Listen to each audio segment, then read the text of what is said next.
We have finally had the here we go for Jamie Bynoe Gittens to Chelsea. And my word, it's an incredible signing. It genuinely is.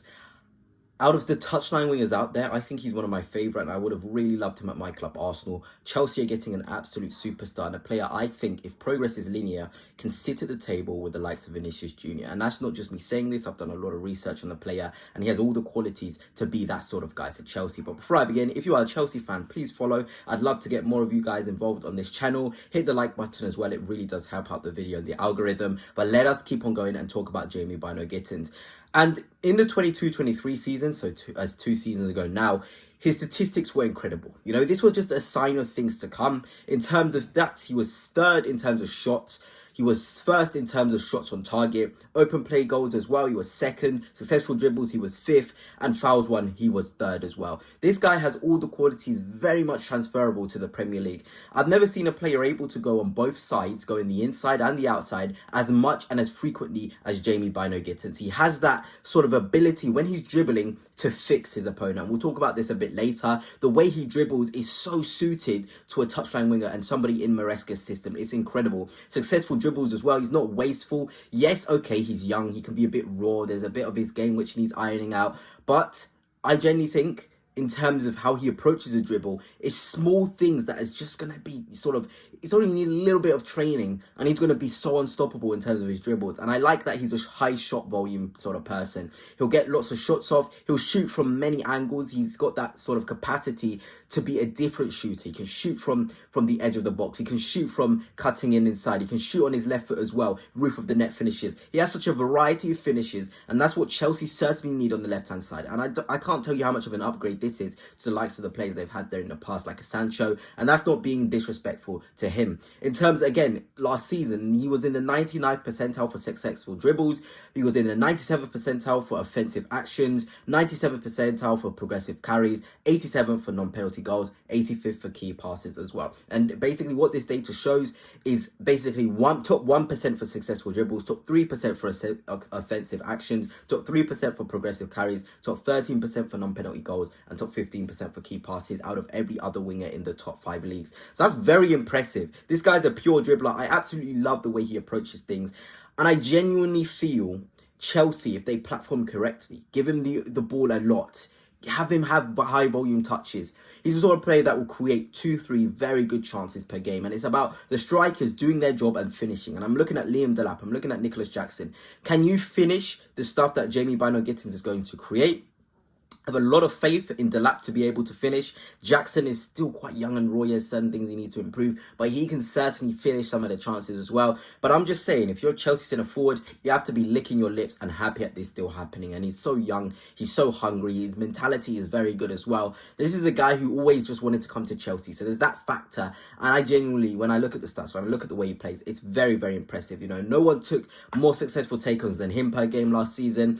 And he's not one of those guys which just dribble and have no end product. More times than not, he does have that end product. You know, he's the sort of guy who can come into the lineup immediately and make an impact. That's how highly I rate Jamie Bynoe Gittens. And it's just not me looking at the stats. I'm looking at the way Chelsea play. I'm looking at the way that he receives on the touchline. He approaches the dribble. He goes into an action. It's very much reminiscent of the very, very best wingers in the world that we have seen. It genuinely is, you know, and I'm not just here hyping this guy up. I would have loved him at Arsenal. I think he's one of the few players in the world that can own and dominate the touchline in terms of he can make that space his. He can receive in that space 2v1 and he can find a solution. He's a solution finder on the touchline.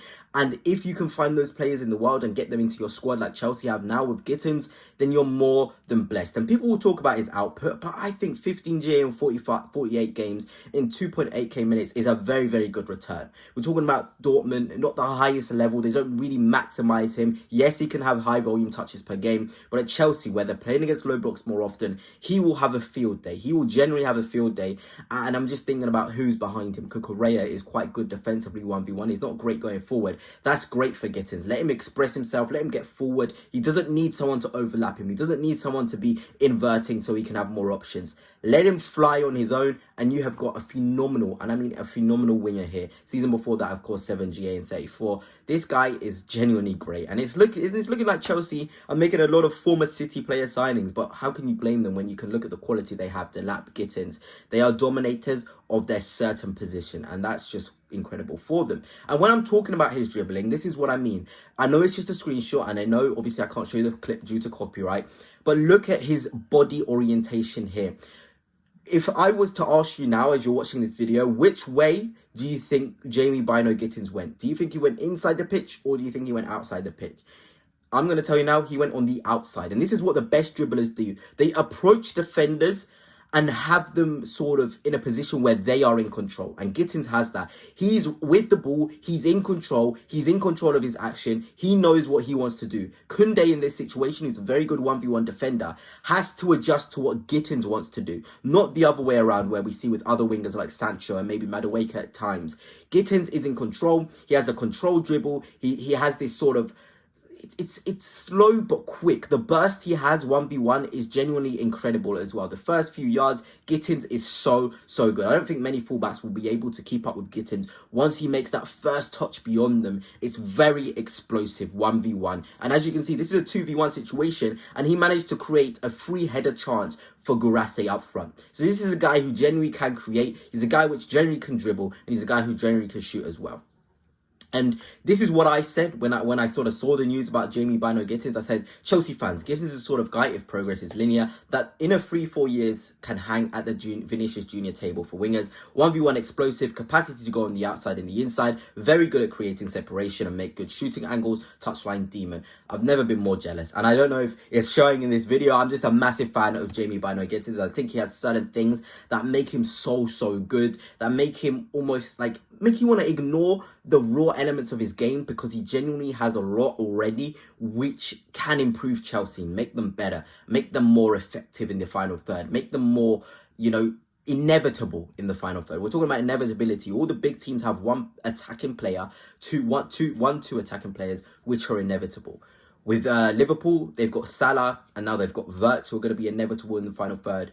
With City, the inevitability was with KDB. You've got Haaland as well. Foden, when he was at his best, was kind of inevitable. You're looking at all the teams around you, apart from Chelsea, they didn't really have more than one player except Palmer, who's inevitable. Gittens, after this season, I feel like he'll be very best wingers in the world. I think people are very much underrating this move. I can genuinely tell you that for free. He is really good, and I'm jealous. I'm really jealous. And if you're looking at it now, Chelsea could have an incredible set of attackers. Gittens, João Pedro, who they're interested in, Cole Palmer, Esteval, Neto, Madueke, Delap, and Jackson. Very good cohort of attackers. A lot of them are young as well, so they can grow together, develop together, and they all bring different qualities to the Chelsea side. This is really good building from Chelsea. I always criticize them for spending too much money, but I like the blend of profiles they've got here, and they're going to be very dangerous next season.